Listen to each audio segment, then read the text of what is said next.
আমি শেহতীয়াকৈ যিবিলাক দুলীয়াজানৰ বীৰেন সিং পেট্ৰল ডিপুত সংঘটিত ঘটনাৰ যিখিনি পৰিঘটনা আমি দেখিবলৈ পাইছোঁ, নাওহলীয়া আৰক্ষী চকী যিটো হিংসাত্মক ঘটনা, আৰক্ষীৰ ওপৰত যি ধৰণৰ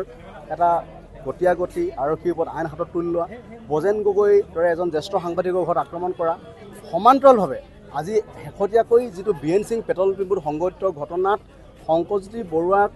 এগৰাকী দাগী অপৰাধী স্মাগলাৰ ক্ৰিমিনেলৰ দৰে যেনেধৰণে চুচুৰাই হাতত হেণ্ডকাপ লৈ কওঁতে চোতালে চোতালে দৌৰাই ফুৰিছে, এই ঘটনাখিনিত আচলতে আমি অত্যন্ত দুখিত হৈছোঁ। উপায়হীন হৈ আৰক্ষী প্ৰশাসনৰ চূড়ান্ত ব্যৰ্থতা, গৃহ বিভাগৰ চূড়ান্তভাৱে সমাজজনক নিৰাপত্তা দিয়াৰ ক্ষেত্ৰতে হওক বা যেনেধৰণে তেওঁলোকে দোষীক কৰায়ত্ব কৰিব লাগিছিলে, যেনেধৰণে এই গোটেই দুয়োটা বিষয়ত যেনেধৰণে তৎকালীনভাৱে আৰক্ষীয়ে ব্যৱস্থা ল'ব লাগিছিলে, আজি এমাহ সময় উকলি যোৱাৰ পিছতো কোনো ধৰণৰ ব্যৱস্থা গ্ৰহণ নকৰিলে, যাৰ কাৰণে শেহতীয়াকৈ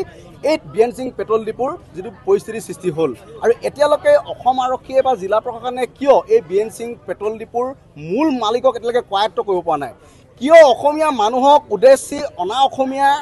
আজি তেওঁলোকে অসমীয়া বুলি যে প্ৰমাণ মানে যি কৈ আছে, আমি অসমীয়া, ইয়াতে জন্ম, ইয়াতে পঢ়া, ঠিক আছে, আমি মানি লৈছোঁ আপোনালোকে অসমীয়া, কিন্তু যি ধৰণৰ তেওঁলোকে বক্তব্য প্ৰকাশ কৰিছে, আজি আপোনালোকে নিশ্চিতভাৱে দেখিছে ইয়ে লোক দালাল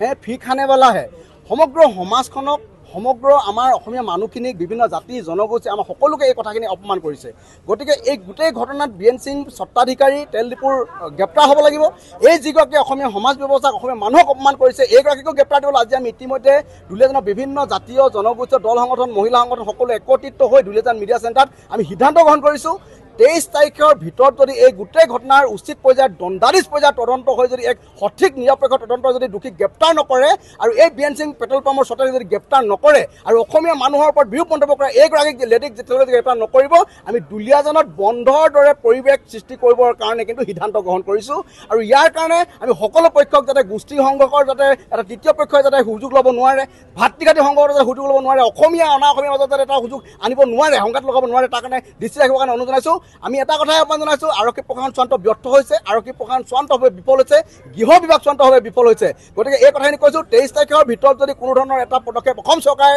অসম আৰক্ষী প্ৰশাসনে গ্ৰহণ নকৰে, দুলীয়াজানত আমি বন্ধ কাৰ্যসূচী ঘোষণা কৰিবলৈ ইতিমধ্যে প্ৰস্তুত হৈছোঁ।